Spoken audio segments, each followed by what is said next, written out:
most merciful. Assalamu alaikum my dear students. Hopefully you all are doing well. I am your social studies teacher. Today is Friday and the date is 28th May 2021.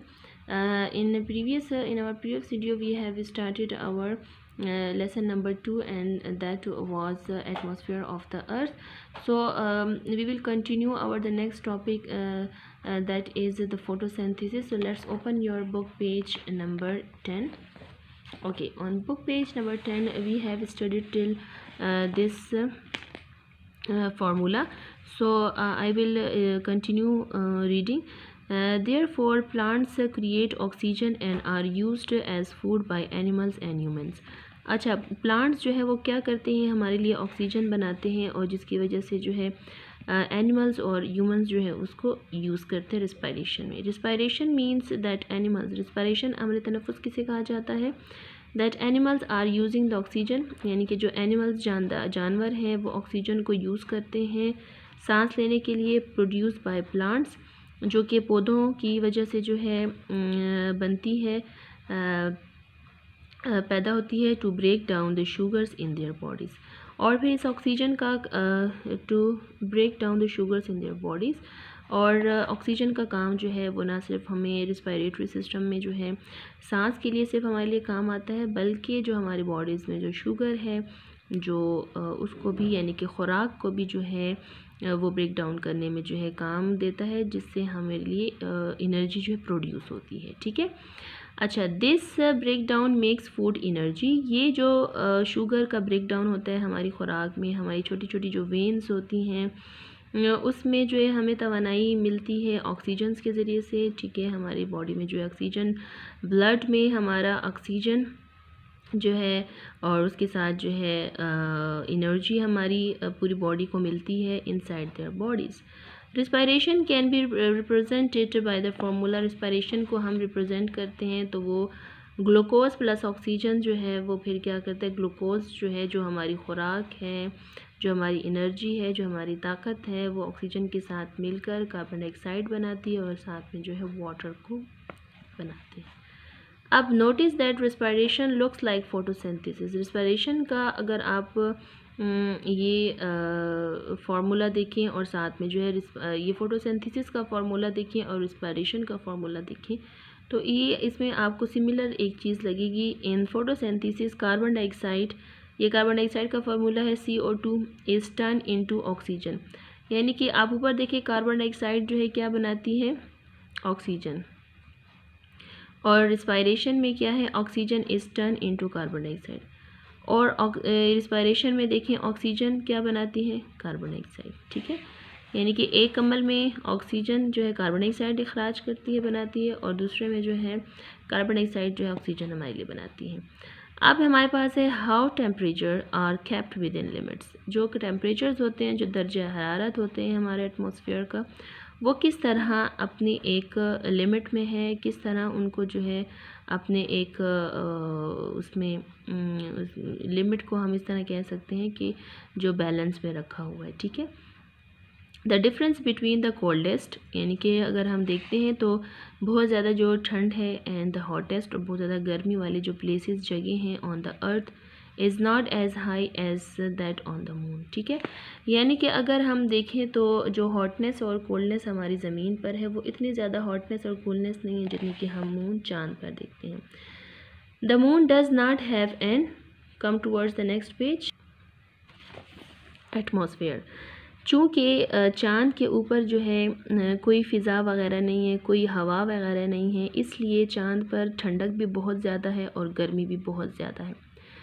जो एक चीज़ जो हमारे climate को, जो हमारे weather को, जो हमारे टेम्परेचर को कंट्रोल करती है वो है एटमॉस्फेयर. हवा की वजह से ही एक जगह का एटमॉस्फेयर, एक जगह का टेम्परेचर जो है वो लेवल पे आता है. ठीक है. Having no atmosphere around the earth would result in very less control over temperature. जहाँ कहीं पे हवा का दबाव नहीं होगा, जहाँ कहीं पे हवा सही नहीं होगी, एटमॉस्फेयर ठीक नहीं होगा, वहाँ पर जो है टेम्परेचर का कंट्रोल भी कम होगा. जहाँ पर एटमॉस्फेरिक प्रेशर जो है वो नॉर्मल सही होगा, वहाँ पर टेम्परेचर भी सही होगा. We would then have very high and very low temperature in the day and at night. इसी वजह से हमारे दिन और रात में जो temperature up and down, low और हाई होता रहता है, वो हमारे एटमॉस्फेयर की वजह से ही होता है। अब उसकी वजह से हम देखते हैं, अगर आप दिन के वक्त देखें तो सूरज की रोशनी ज़्यादा तेज़ पड़ती है। इस वजह से जो है वो हवा, एटमॉस्फेयर में जो हवा है वो गर्म हो जाती है और इसी वजह से दिन के वक्त गर्मी ज़्यादा होती है। अगर हम देखते हैं कि रात के टाइम जो है थोड़ी सी ठंडक फील होती है, क्योंकि एटमॉस्फेयर में हमारी हवा जो है वो ठंडी हो जाती है।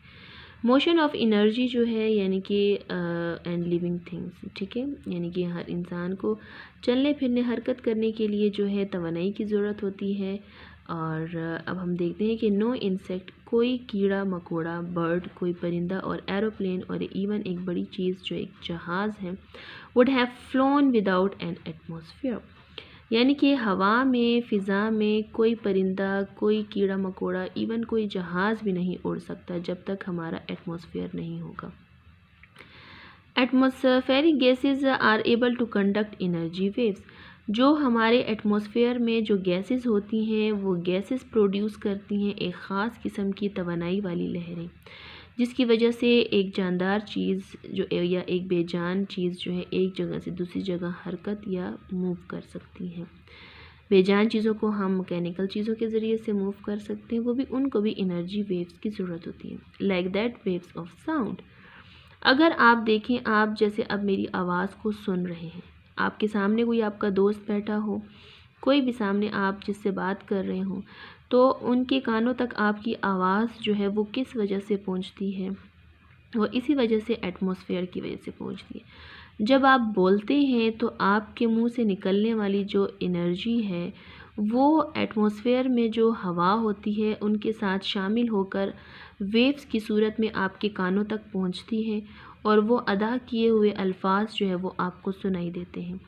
अगर आप दरमियान में एक शीशे का ग्लास रख लें और एक तरफ एक शख्स बैठे और उस शीशे के ग्लास की तरफ दूसरा शख्स बैठे और आप बोल रहे हों तो आपको उनकी आवाज़ नहीं सुनाई देगी, सिर्फ इशारे दिखाई देंगे। इस वजह से कि दरमियान में जो एटमॉस्फेयर था, जो हवा थी, जो कि उनके मुंह से निकलने वाली आवाज़ को आपके कानों तक ला सकती थी, वो जो है दरमियान में शीशे की वजह से वो रुकावट बन गई थी और वो वेव्स जो है आपके कानों तक उस एटमॉस्फेयर की वजह से नहीं आ सकती थी। तो यही बात है कि अगर एटमॉस्फेयर बीच में ना होता तो हम एक दूसरे की बातें भी ना सुन सकते और ना ही समझ सकते। Earth would have been as silent as outer space, और इसी तरह जो है अर्थ भी हमारी बिल्कुल एक खामोश साइलेंट स्पेस की तरह होती विदाउट हर सराउंडिंग ब्लैंकेट, ठीक है।